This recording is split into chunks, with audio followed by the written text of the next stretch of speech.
Durante el despertar de Rodinia se formaron mares poco profundos y el nivel de oxígeno aumentó. Los organismos primitivos podían dar su próximo gran paso adelante. Se harían más complejos y mucho más peligrosos. Las montañas rocosas canadienses. Estas remotas montañas albergan un registro poco común de este suceso clave en la evolución de la vida, la llamada explosión cámbrica. Por primera vez en la historia de la vida en la Tierra se alcanzan algunos de los niveles más altos de oxígeno desde la formación de la Tierra. La vida prosperó y aparecieron animales distintos a todos los anteriores. El paleontólogo Paul McNeill se dirige a una remota cantera llamada el esquisto de Burgess. Los sorprendentes fósiles de esta cantera son una ventana abierta al mundo de hace 500 millones de años. Casi todo el mundo está de acuerdo en que este es uno de los yacimientos de fósiles más importantes del planeta. Los miles de fósiles encontrados en el esquisto de Burgess revelan que hace 500 millones de años la vida explotó en una diversidad y una complejidad asombrosas. El Cámbrico es uno de los períodos más especiales de la historia de la vida. Existían más tipos diferentes de animales que en el resto de la historia de la vida en la Tierra. Desde entonces, en una competición biológica que guiaba su evolución, las especies serían cada vez más complejas. Desarrollarían caparazones, esqueletos, ojos y dientes. Los animales modernos habían llegado a la Tierra. Bueno, pues ya hemos visto este vídeo de lo que se le llama la explosión cámbrica, y esto no concuerda muy bien con la idea de que todo ocurre en millones de años, ¿no?, de la teoría de la evolución. Pero como la estratigrafía que vemos, que se aprecia en el registro geológico, como la formación que ha mencionado este señor en Canadá, lo indica así, aparecen todos los fósiles de golpe, pues esta es la teoría, que la vida apareció de golpe. Bueno, pero aunque no encaje con la evolución, hay que de alguna manera encontrar alguna teoría. Después ya lo hablaremos esto, qué teoría podría ser esta. Entonces aquí vemos que el tiempo postulado para la evolución de estos animales, la explosión cámbrica, sería menos del 2% del tiempo geológico evolutivo. O sea, de 2% estamos hablando, en un 2% de tiempo ha evolucionado casi todos los animales de formas simples a complejas. Interesante, ¿eh? Entonces, ¿cómo es posible que en tan poco tiempo hayan evolucionado las formas simples a complejas? Porque esto no es un proceso de... en 4 días se evoluciona todo y venga, ya tenemos todo moderno, complejo y preparado, y formas incluso que ahora no se ven, ya se han extinguido. ¿Cómo es posible esto? Vamos a analizar un poco. Aquí, las formas simples no existen, todas son complejas. Vamos a empezar por aquí, porque cuando hablamos de formas simples, ¿qué nos pensamos? Que son cosas pequeñitas, bacterias, parásitos pequeños, cosas diminutas. Pues cuidado, porque que algo sea pequeño no significa que sea simple o sencillo. Nos dice, una célula viviente es una estructura tan inmensamente compleja que es una maravilla de actividad química integrada. Complejidad se refiere a que sus partes tienen conexión real con otras, relaciones mutuas. Cuidado cuando hablamos de formas simples, porque en la naturaleza no existen las formas simples. No son las formas pequeñitas que pensamos que no tienen ninguna importancia para la vida o para la naturaleza. Estas son muy importantes, porque sin estas tan pequeñitas, todo lo otro no puede funcionar. O sea, todo depende de tanto estas simples formas de vida como otras. O sea, que de simples nada. Eso sí, son pequeñitas, pero nada de simples, amigos. Aquí tenemos, por ejemplo, los microbios. Aunque son microscópicos, son sumamente complicados. Microbios, microscópicos. Muy pequeños, sí, pero nada de simples, Mira qué complejos son. Composición estimada de una sola célula de E. coli, una bacteria que se encuentra normalmente en los intestinos, Y todo esto es, mira, número de moléculas, número de tipos de moléculas. Bueno, esto no es simple, ¿eh? Estamos hablando de un microbio. Es que lo más pequeño, ya hemos visto que no quiere decir que sea simple. Todo lo contrario, bastante complejo por su tamaño. Vamos a otro punto. Las formas supuestamente simples actualmente no muestran ningún tipo de evolución. Vamos a ver un vídeo para entender esto. Nos dirigimos hacia uno de los pocos lugares del planeta donde aún hay estromatolitos, la orilla de la bahía Shark. En la estrecha costa arenosa de la bahía Shark encontramos una multitud de estromatolitos en las aguas poco profundas. Cada uno de estos curiosos montículos rocosos puede medir hasta 30 centímetros de ancho y 60 de alto. Los estromatolitos se componen de láminas muy finas de microorganismos que forman lentamente capa tras capa, año tras año. Usan la energía de la luz para conseguir alimento, y los restos que van dejando forman estas rocas. Otros geólogos se percataron de la importancia del descubrimiento de Playford. Las formas que habían visto en rocas de miles de millones de años de edad eran de hecho estromatolitos fosilizados. El hallazgo de Playford revolucionó el estudio de los fósiles. En cuanto se supo que estas estructuras se debían a organismos vivos, reexaminaron los archivos de rocas y descubrieron las mismas estructuras. Bueno, acabamos de ver un vídeo y nos está diciendo básicamente que estas formas, supuestamente millones de años, son las mismas que vemos en la actualidad. O sea, esas formas supuestamente simples en la actualidad todavía están vivas y en la actualidad no muestran ningún tipo de evolución.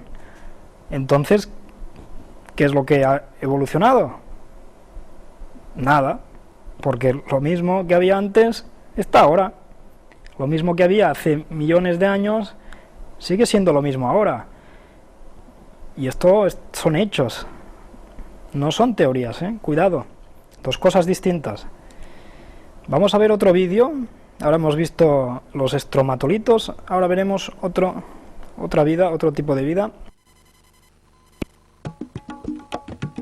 Nel 1938 il capitano Hendrik Gusen catturò un misterioso pesce al largo della foce del fiume Kalumna, in Sudafrica, con la nave Nerine.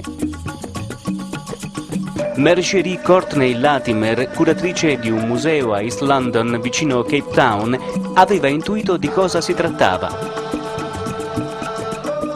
Ma l'intervento del professor Smith confermò che quello era effettivamente il pesce chiamato celacanto, che si pensava fosse estinto da 75 milioni di anni, e lo battezzò Latimeria calumne. In pratica, la più sensazionale scoperta zoologica del XX secolo.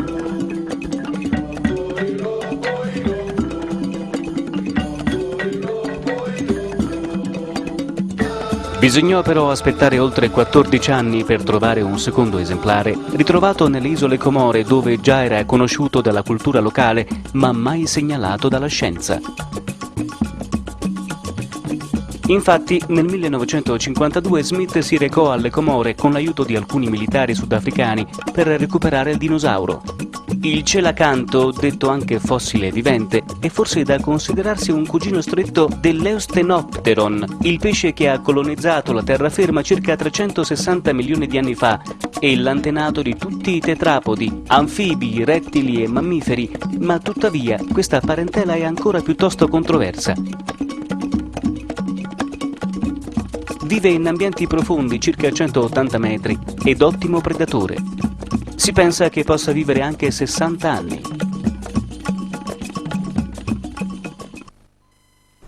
Bueno, no he avisado, pero ya habéis visto que este vídeo está en italiano y no pude encontrar otro en español.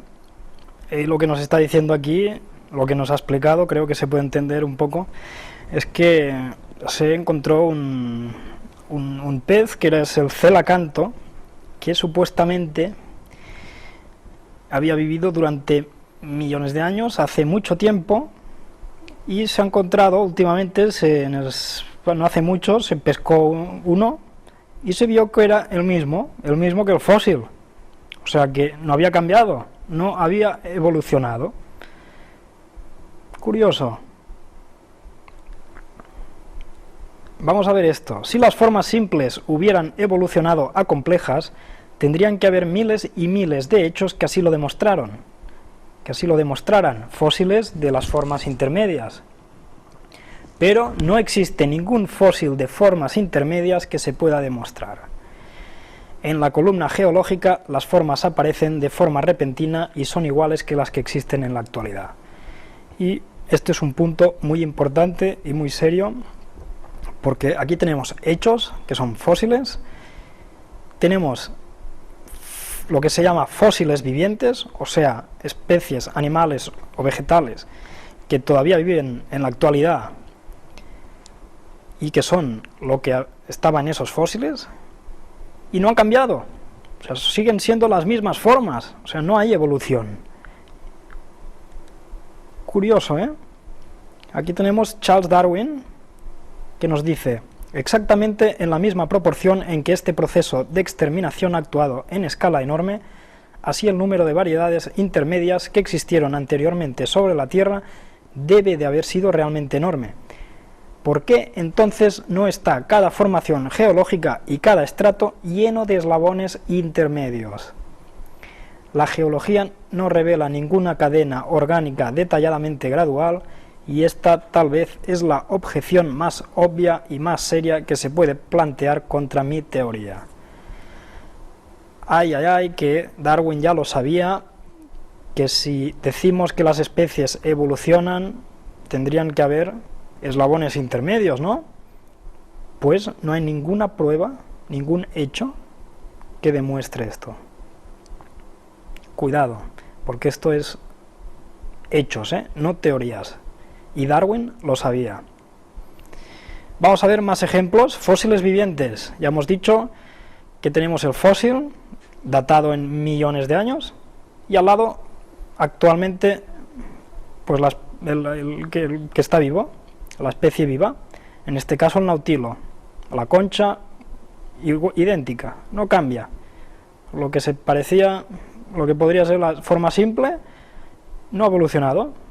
¿Por qué? Porque primero no era simple, y después porque no evolucionan las cosas. Siempre siguen siendo las mismas. El celacanto, ya hemos visto el vídeo, ¿lo ves? ¿Qué cacho pez? Pescado, porque ya no está en el agua, ¿eh? Pero esto que parece, bueno, ¿qué parece? ¿Parece primitivo? Quizás, pero es que es tal y como es en la actualidad. Dice: los celacantos fósiles se conocen desde el siglo XIX y fueron considerados como los eslabones intermedios entre los peces y los vertebrados terrestres. Cuidado, porque esta era una teoría que se creó antes de que pescaran el celacanto, y esto lo creyeron. Era un fósil y no se sabía cómo en la actualidad podría haber evolucionado. Se pensó que este celacanto habría evolucionado a vertebrados terrestres. Esta era una teoría planteada en aquel entonces. Se pensó que debieron de vivir en aguas dulces, que se arrastrarían en sus paseos por tierra firme sobre sus poderosas aletas, que su sangre pasaría por alguna estructura corporal similar a los pulmones y que además tendrían una columna vertebral propia de los vertebrados terrestres, lo suficientemente consolidada como para soportar todo el peso del cuerpo sin las facilidades que un medio acuático ofrece. ¿Y qué era esta teoría? Pues falsa. El día que pescaron el celacanto se derrumbó esta teoría de que esto era un eslabón perdido, que es lo que se pensaban que era fósil. Cuidado, porque los hechos, las pruebas, se cargan las teorías, y en este caso lo vemos perfectamente cuando pescaron el celacanto no hace mucho. Vieron que todo lo relacionado con la teoría de la evolución y el celacanto era falso y mentira. Teorías y suposiciones y mucha imaginación. Y estos son hechos, yo no me invento nada aquí. Más ejemplos: la mosca y su ojo. En la derecha vemos una mosca en ámbar, en la izquierda la actual, una fotografía que nos muestra el ojo. Ya hablaremos del ojo.